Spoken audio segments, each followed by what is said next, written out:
So many Nope. movies, no time to watch them all.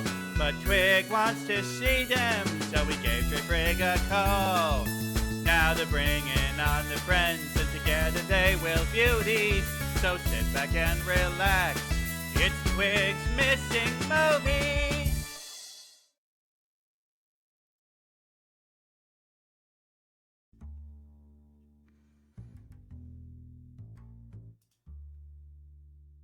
Oh, it's on me. Right. Right. Hello, It's on you. and welcome to Dray's Missing Movies, a show dedicated to watching the few movies that Dray never got around to seeing. I'm your host, Corvus Twig, and here's our feathered film aficionado, Dray. Hey, it's me, Drayfrig, the film aficionado.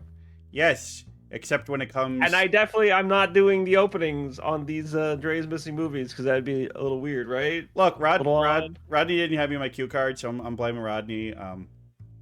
Nah, I'm just messing with y'all. I knew what I was doing. You write those cue cards. Look, I do bits. I gotta do a bit. I'm doing a bit of a bit. You know, we're a bit of a bit. doing the little bit-alies. Speaking of bits, you know, you should be spending those in chat right now. Yeah. Wow, is that a good transition? That's a terrible transition. I don't need your bits. I don't need none of your bits. I just want your views and chats. Oh, thanks, I want you Hasio. to enjoy yourselves, actually, much more than anything else. Thanks, Hasio. You singing in the future now? You steal my orb too? Yeah. I'm just steal my bits, steal my shows, steal my bits. I'm just thanking Hasio for his kind chats and views, because I assume Hasio's in the chat right now, and so I'm just reacting to future chats. Oh, thanks, Bentai. I appreciate that. You're the best. You're the best. I don't know who else is going to be here.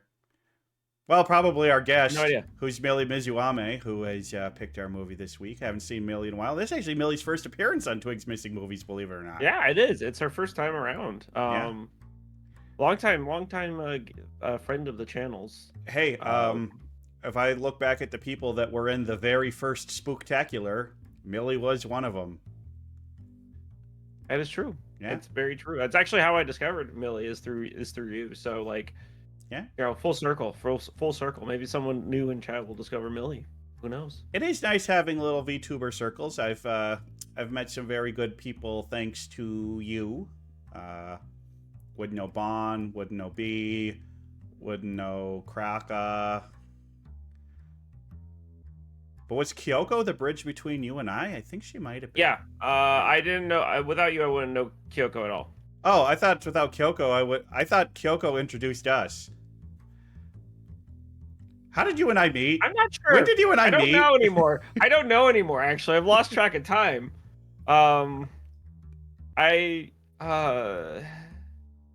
Maybe it was Kyoko. I don't know. Kyoko is very good about finding every Corvid-themed VTuber on Twitter, and, like, introducing them, so it seems likely. Possibly. When did you debut? Probably found Kyoko. When? September. Well, I didn't really have a debut until January 2022, but 2021 September-ish 2021. Oh, so I've only been streaming a month longer than you. We basically debuted around the same time. How about that? Yeah, it's been a journey. I mean, it's almost been like 5 fucking years of this. Yeah. By almost 5 years, I mean it's been 4 years. Like I was supposed to have an anniversary stream back in September, along with my model, but because my new model, but because of delays and moving and a bunch of other ongoing life events, which I'll go over during the model's debut. Yeah, I gotta say, obviously that hasn't happened. And so now I'm just like, do I just wait until like next year and just like round it up, make it a new anniversary day or something like that? Because like technically I could wait until January, I think 23rd or something like that is when I debuted the Dray model that you see here before you. I would say maybe if it's ready by then and you're ready to go, maybe just do New Year special. New Year, new you. Maybe. We'll see, because after this, I'm on a little break right now for school with my spring break.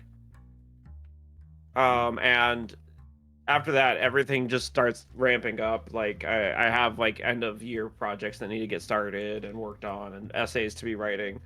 And then after that, next semester, I have like an entire other category of stuff to do, and then a capstone on top of it.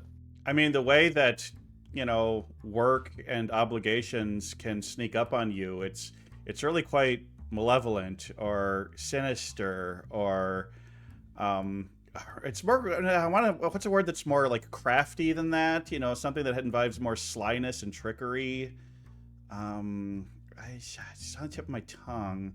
Oh yeah, Insidious. It's Insidious how much those words. Yeah. Okay. Yeah, they can be a little insidious, a little devious. It's what we're watching today this week, folks. It's it's one of the movies that I haven't actually seen. It's actually a pretty popular movie. Yeah, this movie made quite the splash when it first came out.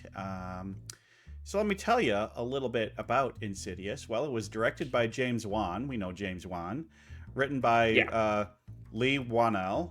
The music is by Joseph Bishara, and it is starring Patrick Wilson, Rose Byrne, and Barbara Hershey.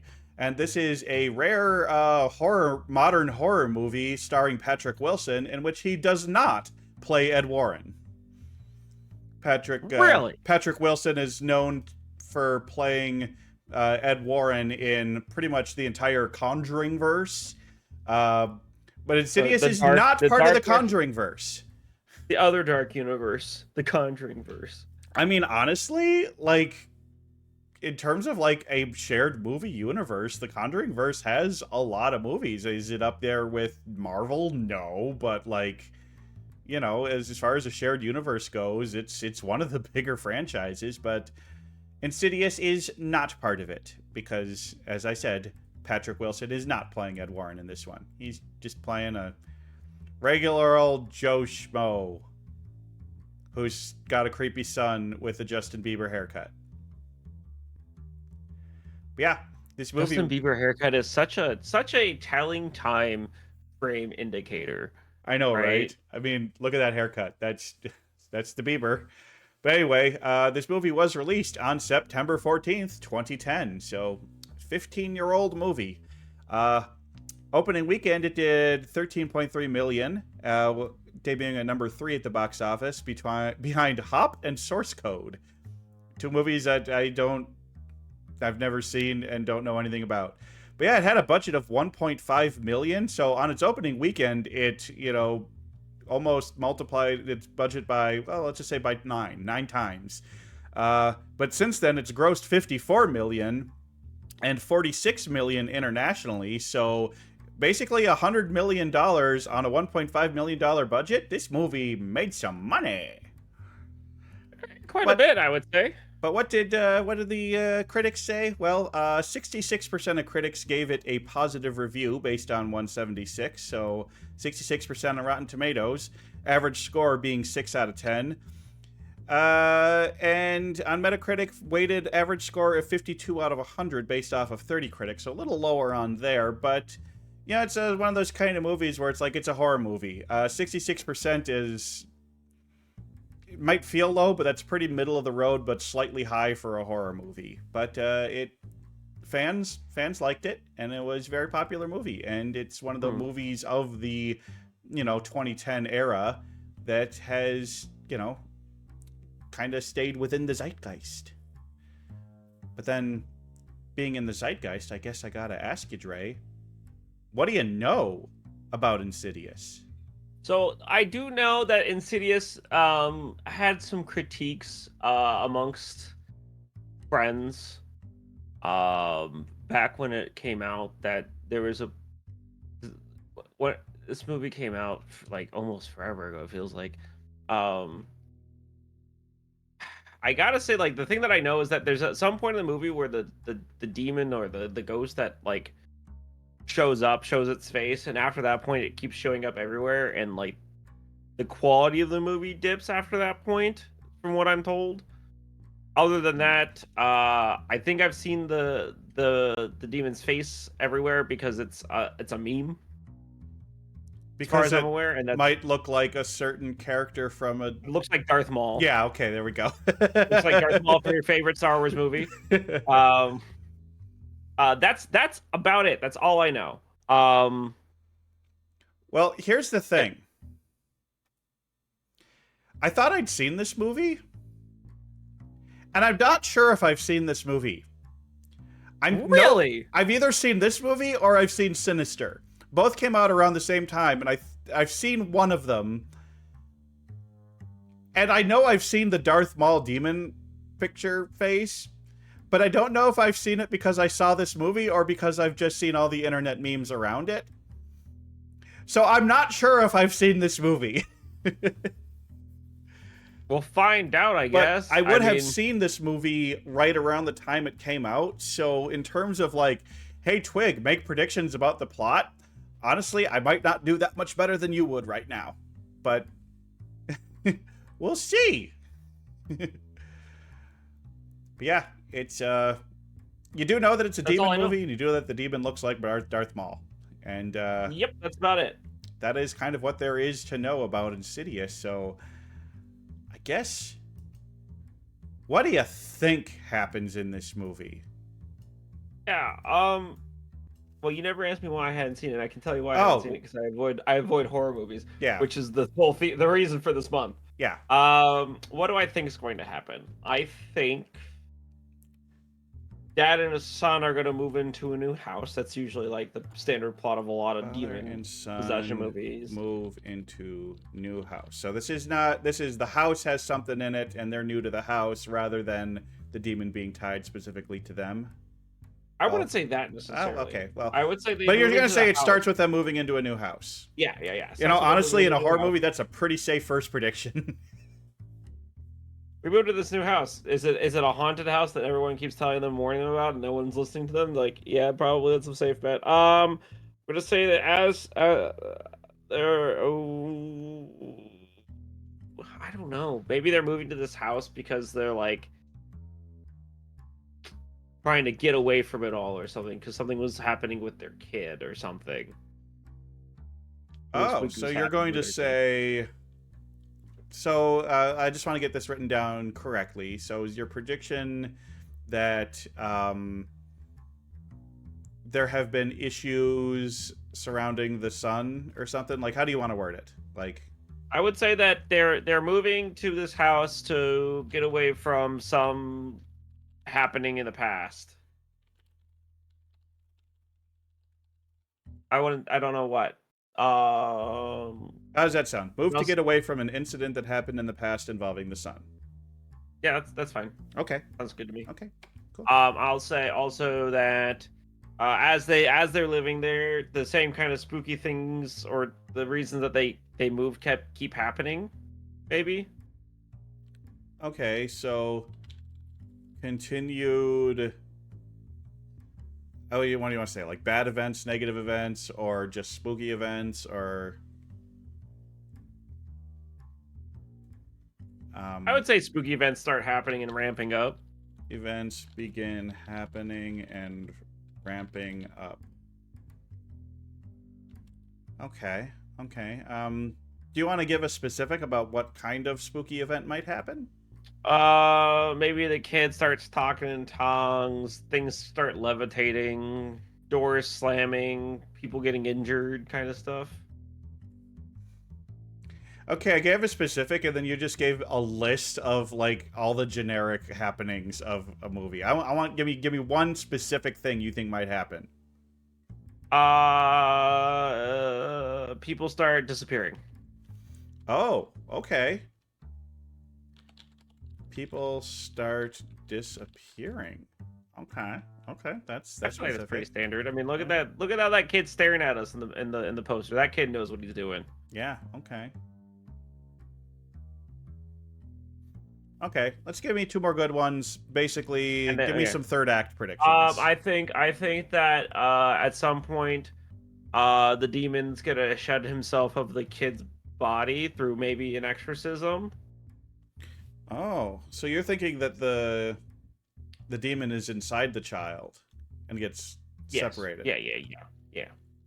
Inside Come the to find out son the demon is inside the child. Gets separated at one point. And how do you think it ends? I think it ends with the demon getting properly exercised or, killed off so far as demons are able to be. And removed from the family. Okay. Okay. I mean, with horror movies, it's just like, people might say it's just like, oh, of course the good guys win in the end. That's, horror movies, not necessarily. So, Yeah. horror movies do feel like a 50-50 on good end or bad end. And so you're predicting good end. I'm predicting good end, because last time I predicted a bad end. Well, I think I predicted like an okay end, but I would still consider a bad end. What I predicted. I mean, it's pretty rare in a horror movie where every single character ends up better or the same as they did at the beginning of it. No, there's very few horror movies where everything is hunky-dory for everybody in the end. Because, like, just trying to think, is there a horror movie where nobody dies and in the end they're all stronger for the experience? Ernest Scared Stupid? Maybe, Hocus Pocus? Didn't turn out so good for the witches. They come back. They come back, but there's a lot of debate there. But we're not. Actually, they don't, because Hocus Pocus 2 is bad and you don't watch it. Hocus Pocus 1... Hocus Pocus 2 never actually happened. Yeah. But I think these are some pretty good predictions. So I guess the only thing that's left now is for us to watch the movie and be very scared. And when we come back, we'll be joined by Millie Mizuame, and we'll have watched the movie. Guys, see you in a bit. See you in a bit.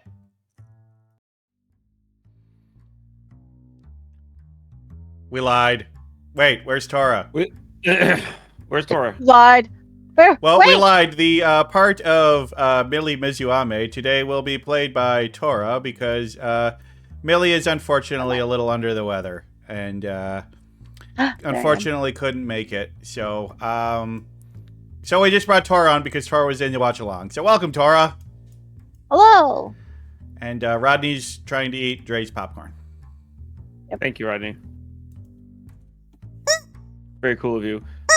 So this was a movie for sure. This was a movie, and okay, if you were wondering, the entire time I was watching this movie earlier this week, I was thinking, oh, I remember this scene. Oh, I remember this scene. Oh, I remember this scene. Yeah, I've seen this movie before. I definitely had seen this movie before. So that question was answered, and yes, I had seen it, but I didn't remember that much about it. But I remembered certain parts of it, like the creepy. As soon as I saw like the creepy old lady, and like especially the part with him like connecting all the dots when he was looking at the drawings on the wall. Yeah. So it was a horror movie from 2010. That's for damn sure. It was a horror movie from 2010. I've been trying to find the words for it because I didn't hate it, but there was definitely a point where I lost complete interest in the movie. It had a lot of visual style and feelings very similar to 13 Ghosts, but without ever getting as bonkers and weird as 13 Ghosts. So, well, Dray, why don't you start by giving us a little summary of what you remember? Okay, so family has moved into a new place. Yep. Has like freshly moved into this place. Like they're still in boxes, freshly moved. I don't remember them saying exactly why. That's hinted at. That's because that the wife is trying to pursue her music career. I think. Yeah, I think it was something like that. And then like they're moving in, and like you see that they're obviously not a perfect family. The wife's doing everything in the house. The husband's fucking off to go to work, not really being helpful. Typical male things, right? Yep, staying at work late, but not having an affair. Having an affair. I wouldn't say typical male. I would say weaponized incompetence. Or yeah, weaponizing. It was bad. He was very lazy, very bad. Yeah. And I just brought down pumpkin people on. He's good. And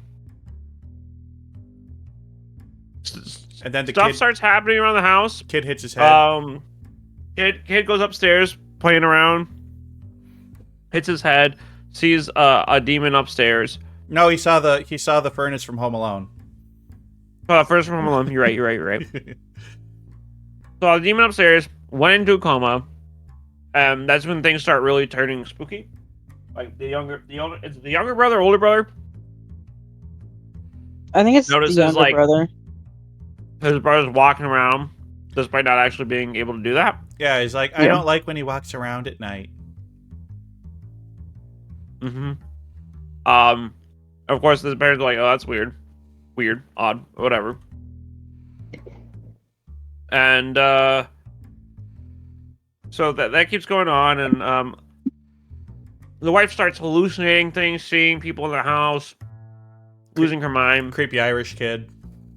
Creepy Irish kid. Creepy, I don't know, vandal. I don't know, call him. Yeah, he's got That kid was not at the first house.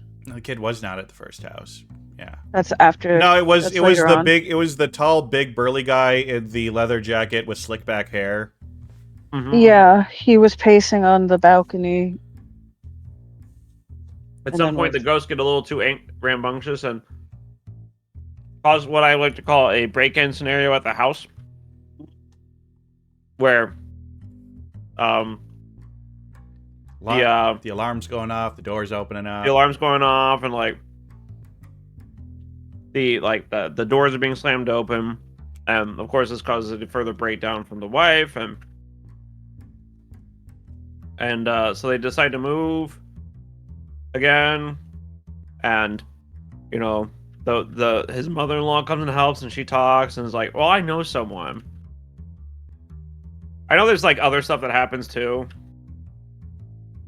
But yeah, they bring in the ghost hunters. All that. But once like there's a part where they she sees the ghost or one of the demons or the demon for the first time. Mm-hmm. And sounds like you're struggling. It Dray. looks like Darth Maul. I'm trying to remember it because like a lot happened after that point in like very quick succession. Like there was this very slow build up to it, and then all of a sudden, fast pace. Yeah, you see the ghosts. The ghost hunters come. They now start to notice some things. Then they bring in the spiritualist, and she does the assessment of the house. And then she's like doing a focus thing. And then the spiritualist sees the demon behind the mom, I believe. And then Yeah. And then after that, she's like, oh, so it turns out your son is not in a coma. Turns out he's like this traveler, dreamwalker type person. And he traveled too far and got stuck. Yeah. And now Yeah. all these Astral bodies... projection. Yeah, he was astral projecting. He was astral projecting. And now all these other spirits want to get in your body, but this red-faced one is the one that is the closest, but also the most insidious. Mm-hmm. They said the name. They said the They name. did say the name. They did say the name in the movie. So yeah. See, I have to be careful because I immediately watched the second one, like right after. You mean Insidious? Yes. Inside the house. Yes, it took place inside the house. Inside the house. That's what the movie is. But yeah, then it ends up getting revealed that Patrick Wilson is also an astral projector, and his son inherited from him, but he's been suppressing the memories because of the creepy old lady. But then, like, only you can go into the dream world and save your son. And then they go into the dream world, and there's some fun stuff that happens in there. Yeah. And that's when, like the astral projecting thing was like, okay, cool. And then they like, but we're going to make an entire scene out of it. And I'm like, okay. But why? And then that scene ended up being like, I think that was like when it really took me out of it, because like the demon obviously lives in some form of hell, right? Or like some kind of tortured existence. Yeah. Mm-hmm. Where he takes pleasure in punishing other people or something. Yeah, the demon just seems to just be a malevolent spirit for the sake of being a malevolent spirit, you know? And he's got the kid, like, chained up in this weird hell world where he makes the kid listen to him play on the organ. And he's playing a SpongeBob song. I looked Oh, this up, by yeah, the way. I Tiny looked this up, Tim. by the way. That song, it's not the. It doesn't exist before It existed before SpongeBob, but like the first place I had heard it was from SpongeBob. Before and then SpongeBob had the song in it. Tiptoe before. through the tulips by Oh, Tiny Tim. I didn't realize that Yep. song was in SpongeBob. Yes. Having a wonderful Oh, I'd like to tiptoe through the tulips. Well, Yes. it's a different song, but it's still It's Tiny that Tim. artist, yeah. Yeah, well, still. Yeah, Yeah. then he frees the kid, the demon chases it, but, has, like, the demon has them at several points, and then suddenly doesn't have them. The chase scene is what killed me the most, was that, like, they get surrounded by ghosts, and you're not supposed to get surrounded by ghosts. But then Right? they get out by just following the voice of the mom screaming, and... Who has no psychic powers, mind you. Yeah, she just slaps him a couple times and Yeah. screams. And Yeah, then, and somehow that's fine and like works, and then at the end the child makes it back to the body, and like everyone gets up, and then at the very end you come to find out that no, the husband got possessed by that lady that was haunting him his entire life. and that's how it ends. Yep. But not before And I think he that's strangles the psychic to death. Yeah. No, they get the ghost out of him. No. He No? kills her. He kills her, and then it like Right. Are and you then thinking? she Are finds you, out that Tora, are you remembering things from the sequel? Well, the sequel is actually a prequel, Oh, so no. well, no. The movie literally ends with like the psychic lady takes a picture, and then he gets really mad, and then he like chokes her, and then Maybe I am and then remembering like the things lady from the second and one. then the wife No, comes in, sees the dead body, and he's like, everything's okay, and then she sees the photograph, and the photograph is of the old lady, and literally you're roll credits. right. Okay. yeah. Never mind. And that was like the dumbest ending ever too, because like what? That just feels completely unnecessary. Yeah, it feels like one of those endings where it's just like, I guess they had to do a prequel for the sequel, but then there was another sequel after it. I don't know if I guess I have. There to is see a third one. Yeah. There's 5, I think. But yeah, it definitely felt very much like a horror movie ending of the 2010s. Like, this was kind of an era where like horror had a bit of a resurgence, but like they hadn't really gotten to the point where horror was elevated. I feel like movies like The Witch and Hereditary made horror turn to becoming much higher quality and less campy, and this was kind of at the end of the era immediately before that, where horror was very popular, but there was still a lot of cheesiness to it, and it was a little... Although, I mean, I feel like some of that's going on, because this does feel not that dissimilar to everything in the Conjuring verse that I've seen. Would you agree, Tora? Yeah. I haven't seen the Conjuring Well, verse. every overall, movie in the so- Conjuring verse that I've I've seen seen is a movie with... all of them except the one the one that's in theaters now. But they all have kind of simple plots about a haunting or about a demon attacking or something, and they rely less on dread and uneasiness and more on jump scares. Yeah, this movie but did have a the lot only- of really good jump scares. I have to say, The only difference is that the Conjuring universe are all based on true events. with that's the the only biggest difference. quotation marks around that. But yes, Well, I'm aware. yeah. I'm aware. That is true. All the movies in the Conjuring verse are based off of actual cases that the Warrens, Consulted took on. and consulted on. Yeah. But I don't know, Dre, what did you think of the jump scares, and how did you in terms of did this movie at any point scare you? No. Granted, I did watch it with the lights on. That probably prevented a lot of the jump scares. I don't like jump scares. Like, I think they get me. Don't get me wrong. Jump scares will get me.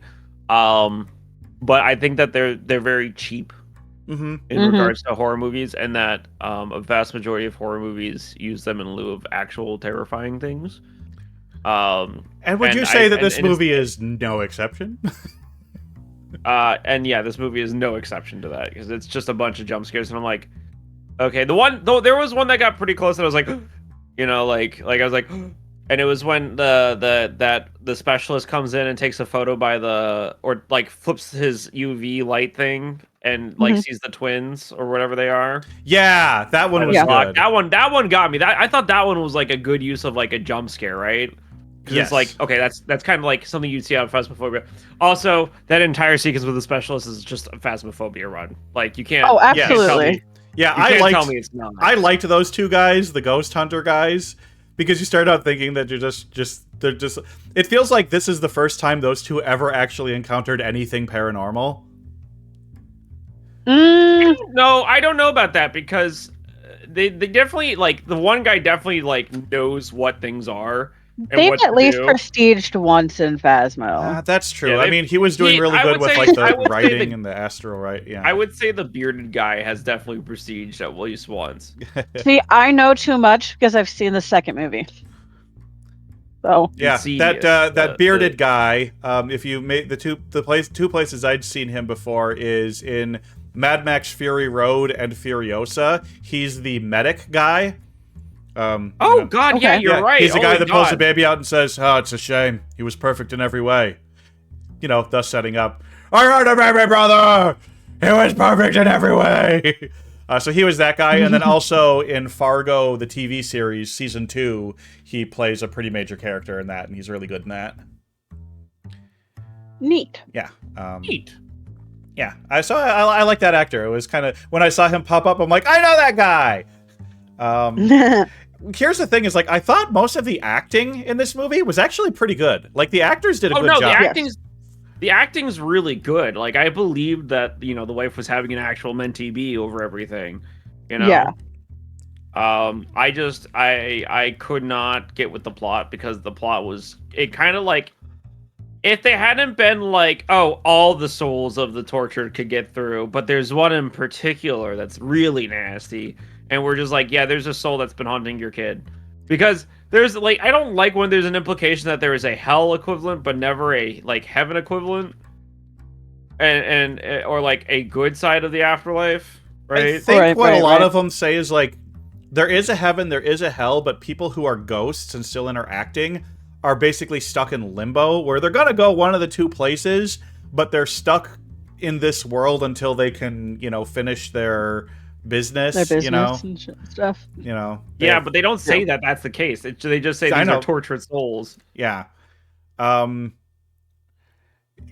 when it comes to paranormal and supernatural stuff, it is highly inconsistent, both in terms of what is in the case in movies and what people actually believe in real life. Yeah, and I don't know. It okay, so there's and they get to the tortured soul part, and there's like thousands of tortured souls. Which, okay, fair. Millions and millions of humans have existed throughout life, right? Yeah. But there's no way there's that many congregating in that area. Yeah. I mean, maybe if he was like a really good blues guitarist, that many would be around, but... Maybe. Yeah, right. But then he's pulling them from the future, and the past. Yeah. Yeah, I feel like this plot could be done better. With less reliance on jump scares, maybe tone down a lot of the other spirits. Maybe, maybe there could be a few spirits that are kind of coming after the boy, but not necessarily the giant mob of them at the end, the zombie mob. Like, if there was like, I don't know, 13 ghosts? Is it? No, sorry. Yeah. Shut up. Well, but like the idea of the kid being the Darth Maul demon was like in charge of them all. Was he? No, I think he was just a separate entity that happened to be the most powerful. They're all competing. They're all competitive. Yeah. He's not controlling them. Oh, yeah, okay, this is a free for all. They weren't controlled. This is a free for all. Yeah, I didn't. The I think Lipstick Demon is the name that he's gotten the nickname for. Oh goodness. He's definitely something. Yeah. I feel like they could have gone with a slightly better design for it. The red and the black. Like, I don't like, I wouldn't have had the red and black striped face. I like the idea of him having a red face, and maybe if it was just like red, the solid drawings red. where it was just his solid red face and like the rest was black. Yeah, that's I could get behind that as a demon design. Yeah, But and like, I also would have liked it if like his makeup. What would be cool and probably easier to do with modern technology is if, like, the face itself was very clear when you see it, but the body was always slightly hazy and shadowy. Like, yeah, that would have been nice. like everything is out of focus on the body at all times, except the face is always, like, crisp and clear. Like, that would have been a cool design, but also just only red. I don't know. It's like there was some good visuals in this movie. I like the visual of the red door. But like, okay, we got the big door, Charlie, the door. We had the fight scene in front of the red door with the trench coat man. Yeah. And it's like the trench coat man is absolutely manhandling him, kicking his ass. Seemed like he was, it almost reminded me of like a regular human trying to fight like a tyrant in Resident Evil or something like that. Oh God. And just yeah, exactly. But then like, hey, they don't have power. You can beat them. Yes, I can. And then he just does the Elaine get out shove and just pushes him down a hole and it's over. Literally, I was just thinking, get out, the way the shove was. And like, oh, all I have to do is believe in myself and then shove him once and there just happens to be a bottomless pit behind him. Like, okay. The way that fight ended kind of annoyed me. It wasn't even a fight. Also, like, he forgets how to do that later when he's, clearly trying to get back to his house. Yeah, it's just like, they don't have any power, so you can just burst through them. He should have been like, to reference another movie, he should have been like Sauron with the ring at the beginning of Fellowship of the Ring when he's just walking up and just swiping his hand and sending them all flying. That would have been great. Sauron wasn't doing that. He had a mace. He was blasting people with his mace. Okay, well, he could have conjured up a mace while in there. Maybe in that house he could have grabbed a golf club and done it with that. I don't know. There's a lot that was going on. There was another thing that annoyed me. Oh yeah, he sees his own ghost, the one that was trying to get to him, that apparently stuck around him for the rest of his life. Mm-hmm. Even though like they imply that she disappeared and stopped showing like. And he confronts her and seems lady. he confronts her and seems to defeat her. He's like, I'm not afraid of you. You have no power over me. And she's just like, I'm gonna fade slow, or like, I'm gonna fade into the darkness from which I just came. Yeah. Oh, by the way, I'm taking over your soul now. Like, what are we doing here, man? Yeah. So that's the second movie. Explains all that. Okay, well. Yeah, it's kind of stupid. I'm sorry, but you shouldn't end your book like your movie like that. I don't know. It screamed of lazy. So I think Dray is going to be putting this at the top of the list above K-pop Demon Hunters. I don't know. Absolutely. Same kind of vibes, even. But yeah, I remember when I first saw this movie, because now that I've seen it, I remember thinking I kind of liked it, because I saw it when it first came out. In fact, I might have seen it in theaters. So that means it's been 15 years since I saw it, but things started, and leaning back, I think I remembered, but it's just like, yeah, watching this after having seen modern prestige horror, just like, horror movies have really stepped up their game in the last 10 years. Really, they have. Yeah. Mm-hmm. And this is just kind of still back in an era where horror really wasn't taken seriously. I mean, this is horror's only gotten good because what? And I hate to blame it all on, not blame it. I hate to give him all the praise, but Jordan Peele really upped the ante for what horror could be. Yeah, Jordan Peele and Ari Aster, I think, are the two directors that have really made, let's say the A24 series. But yeah, Jordan Peele. A movie that came out very shortly after this one that also kind of started elevating horror and made people realize what could be very interesting is The Babadook. Because I think Trans Ally Babadook is a horror movie. Yeah. But I think what happened, where the big shift is, and maybe it's actually starting to get a little stale now, is that they've started realizing that horror movies need to have themes. And 99% of horror movies, that theme is generational trauma. Or just trauma in general. Because, like, everything is a metaphor for some kind of trauma now. Like, Hereditary is all family drama and trauma. Babadook is the trauma of losing a loved one whom you relied on. And, grief. The theme, well, I would suppose that, like, Sinners even would be, like, racial trauma. Yeah. I think that's definitely the case, and it's definitely a case of like, this is what sells, Yeah. for people. I was gonna say Terrifier's creativity of people. Terrifier's just trauma, like literally physical trauma. That's it. Yeah, I don't need to see those movies. I know what they're about. Even if somebody picked them, I think I'd probably say no, thank you. They're just a little too. I don't like torture porn. And at least this movie wasn't torture porn. In fact, this movie was actually pretty non-violent. This is a very PG-13 movie. There's only one death in the entire movie. And and it's like, like it's not, it's still pretty brutal. Yeah, this lady right here, she gets choked. I think he choked her to death. Yeah, he chokes her to death. Yeah. Which I wouldn't be surprised if, like, the third movie she comes back. Like, she wasn't really dead. The second one. I don't know. You have to watch the second one, see what happens then. But yeah, it's like this movie did a lot of things well, and I think it did a lot of things well for its time, but going back and watching it now, after the lens of having seen so many great horror movies in the last few years, it's, It doesn't hold up. It did not age well. Well, there's no good aging in this. Should we get to your predictions? Yeah, let's get into it. Father and son move into a new house. You know what? I'm giving you that one. It starts with them moving to a new house. Simple, clean, easy. Move to get away from an incident that happened in the past involving the son. Well, that's not what happened at the beginning of the movie, but it's what happened 20, 30 minutes into the movie. Yep. So, I don't know, Tora. I think we should give him this one. I think he gets a green. Yeah, absolutely. Continued spooky events begin happening and ramping up. Yeah, that happened. Yep. In the second house even more. Wow. We got a nice green top on this one. That's pretty good. But unfortunately, nobody starts disappearing.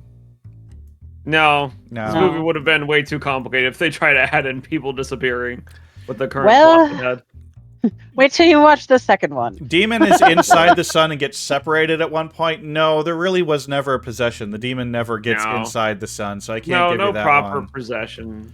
No. But this last one, I do want to give you a yellow because they did fight. Like, the lipstick demon did get defeated and fought off. Yeah. But he wasn't really. But not the ladyfinger one. Yeah. Just lipstick demon. So you basically got a traffic light, but in wrong order. I don't know. Oh, yeah. So I guess the predictions were 50-50, a little over 50, 3.5 out of 6. Pretty good predictions. But, what can I'll take it as a win. To be honest. Absolutely. Take it as a win. But now the real question is where would you put this on here? I know the best this possibly could have done for you would be Dumb Fun. Yeah, that's in a world where the ending wasn't as stupid as it was. And I mean, like, the father getting possessed ending, So now here's the real question is, did you just simply not like this movie, or was watching it actually painful? No, it was definitely not a painful experience, because it did keep me entertained. But I don't know, a secret mid-category between Dumb Fun and did not like it, where I just, it's okay, Yeah, I think it did not like it is a very, did not like it doesn't necessarily mean that you think the movie is terrible in every way. You just, in the end, you're just like, didn't like it. Yeah, and I think that's where I'd categorize it because I'm never gonna. I don't think I'm ever going to watch this again unless someone else makes me. I might watch the sequels just out of curiosity, but God, I've got a to watch list on Shudder that's 20 movies long. You have a to watch list in the thousands, sir. Yeah, That's it. That's kind of the whole shebang of why we're here normally. Yeah. Well, I don't know when our next episode is going to be. Hopefully, it'll be a week from today. Hopefully, if not, it'll be 3 weeks from today. Because we can probably do one next week. Next week is a bunch of getting back up into school and getting that reared but up. The 9th weekend of the 9th, I'm going to Green Bay, Wisconsin. I'm gonna watch. Game? I'm gonna watch some birds attack some cheese on Monday Do that Night in your Football. Yeah. You sports. Sports. Do, do, do, do, do, do, do, do, do, do, sports. Yeah, thanks for joining us today, guys. Yeah. Thanks for stopping by and hanging out with us this entire Spooktacular. Yep. Thanks for inviting me on. We're going to. Thanks for filling in. Yeah. Mm-hmm. We're going to transition over to playing just more party games. So if you're in the audience right now on the Twitch stream, feel free to join us for that. And if you're watching this on YouTube, well, then you missed out. But like and subscribe. I'd appreciate it. But anyway, we're calling this episode done unless, Tora. No, we got to plug. Tora. On Friday, December 30th, Tora is having her own Halloween. No, hold on. December. I mean October? October. Did I say December? You did. I'm like, hold on. I'm not doing a New Year's thing yet. I did say this Thursday, December 30th. You did. This Thursday is December. Sorry, folks. We missed Halloween and Thanksgiving. It's over. No, I meant to say October 30th. This upcoming Thursday, Tora's having a Halloween special, and you should. Yes. You should join. It'll be starting at it'll be 1:30 Central, so 2:30 Eastern. We will be starting off with World War Z. And then also it is a benefit for one of my friends. She's needs some help with some stuff, so she's got a GoFundMe set up, so it's going to benefit her. And I'll have more details on all her stuff on Thursday for you. Great. All right. Well, we're going to call this episode done, and we're not rating this time. It's new for us. It's different. And I'm not leaving either. Like, I'm just going right back into it. Well, we are going to go into the open channel. Right. I will see how things are going. Heck yeah.